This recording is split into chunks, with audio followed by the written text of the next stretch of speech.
O propósito dessa aula é apenas uma visão panorâmica, né? É como se estivéssemos sobrevoando, né, o livro do Apocalipse. Mas é necessário ressaltar que, pelo fato de ser um livro tão diferente, né, porque é um livro cheio de símbolos, de alegorias, né, e são trombetas, são selos, são besta para cá, dragão para lá. Então tem um monte parece até coisa de filme, né? De Spielberg.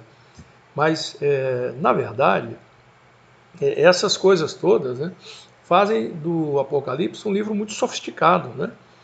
E isso é difícil de interpretar, né?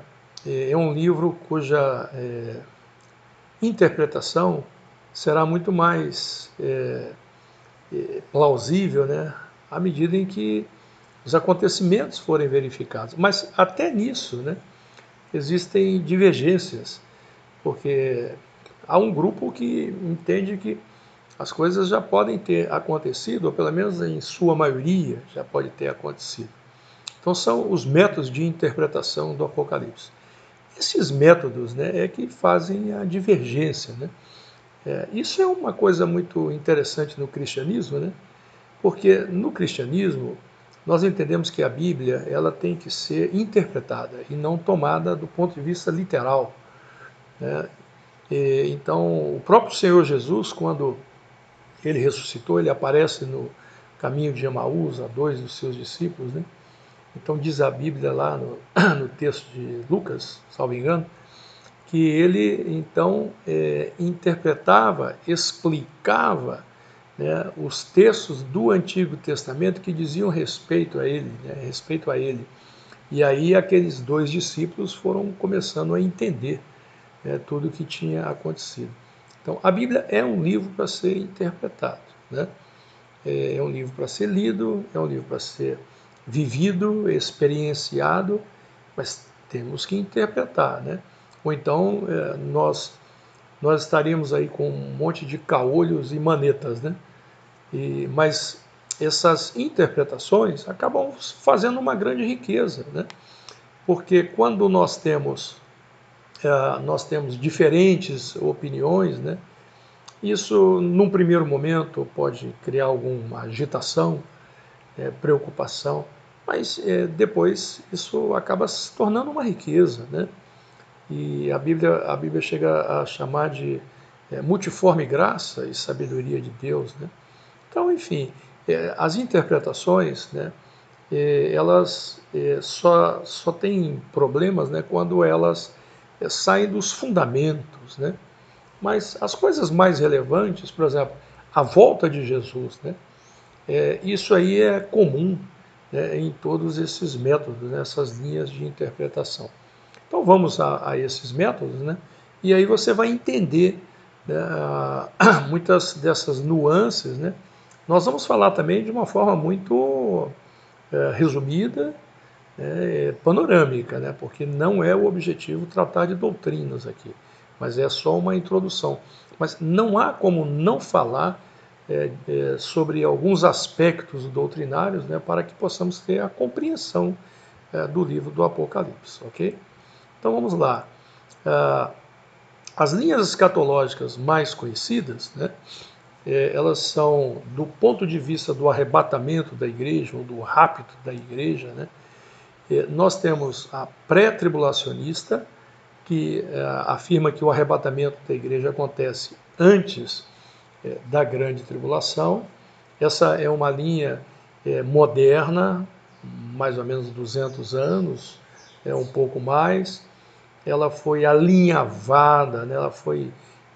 Ela teve, assim, vamos dizer, o seu desfecho, né? A sua consumação nessa doutrina através de um cristão chamado John Nelson Darby, e ele, um britânico, né? Ele depois foi morar nos Estados Unidos e lá ele divulgou bastante.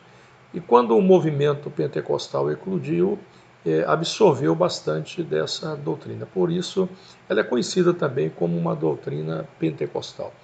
Depois nós temos também, né, o pós-tribulacionismo, né, o pós-tribulacionismo.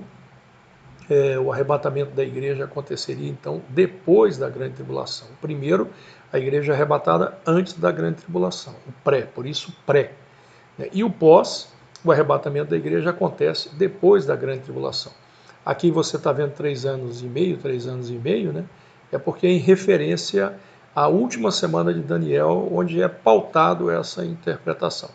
A última semana seria uma semana de 7 anos, né?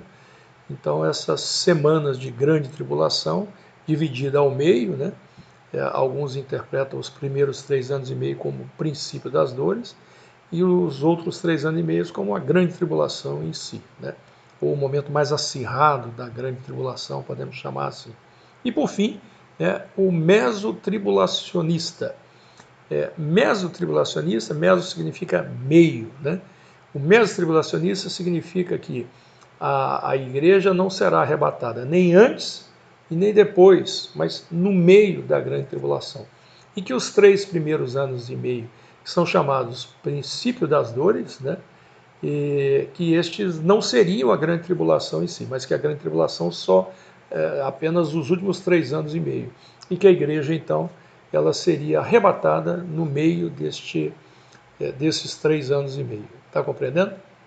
Então, basicamente, essas são as linhas escatológicas mais conhecidas, mais divulgadas, mais pregadas, mais ensinadas, né, em relação ao arrebatamento da igreja. Em relação ao milênio, as linhas escatológicas mais conhecidas são essas 3. A primeira delas é o amilenismo. Essa é uma teoria, né, em que não haverá um milênio literal, e que o milênio é simbólico. Essa é uma linha, né, doutrinária pautada muito nos escritos de Santo Agostinho. Santo Agostinho ele viveu no IV século, né, e ele viveu num momento em que havia uma expansão do reino, né, na face da terra. As perseguições à igreja pararam, cessaram. O imperador agora é um cristão, o imperador romano, né? E a igreja agora é uma religião oficial do Império Romano. Então ela tem total liberdade. E os outros povos, né, sabendo que o imperador romano, grande César, né, ele é agora cristão, eles também querem agradar a César. Então muitos se convertem ao cristianismo, né, de uma forma mais política do que espiritual. Mas enfim, existe uma expansão agora do reino, né? A palavra de Deus agora é pregada com desenvoltura, sem perseguição, a igreja vai crescendo, vai se tornando importante. E Santo Agostinho ele olha para a história, né, aquilo que tinha acontecido nos outros séculos, a grande perseguição que os cristãos sofreram no primeiro, no segundo, no terceiro século, e como agora cessou e agora a igreja está crescendo, ele entende que aquelas perseguições eram a grande tribulação e que esse crescimento da igreja, né, é uma expansão do reino e que este é o milênio.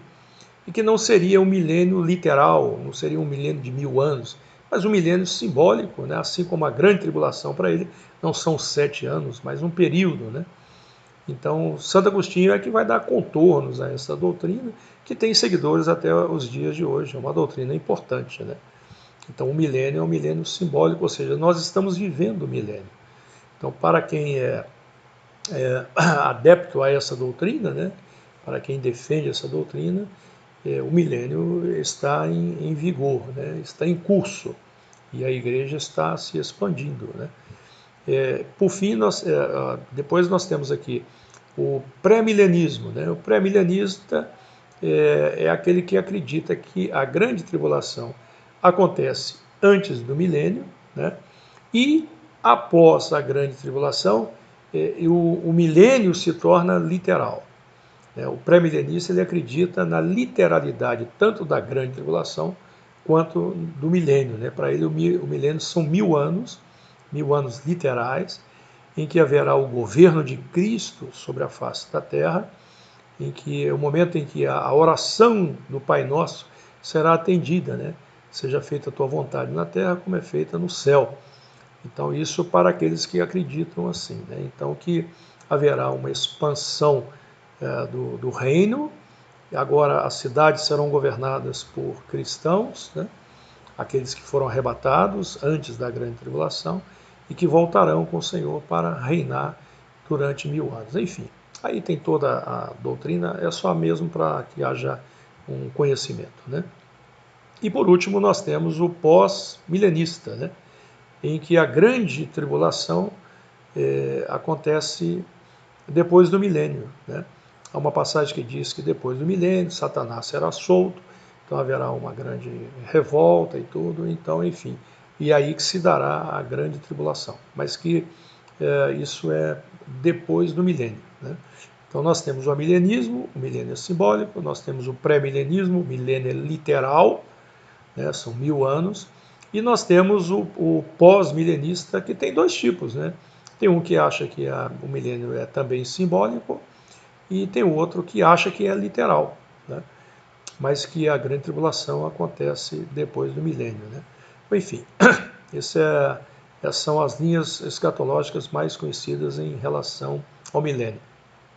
Por que nós falamos sobre as linhas de grande tribulação e as linhas do milênio? É porque agora você vai ver que os métodos de interpretação do Apocalipse é destes métodos que vão derivar essas linhas escatológicas.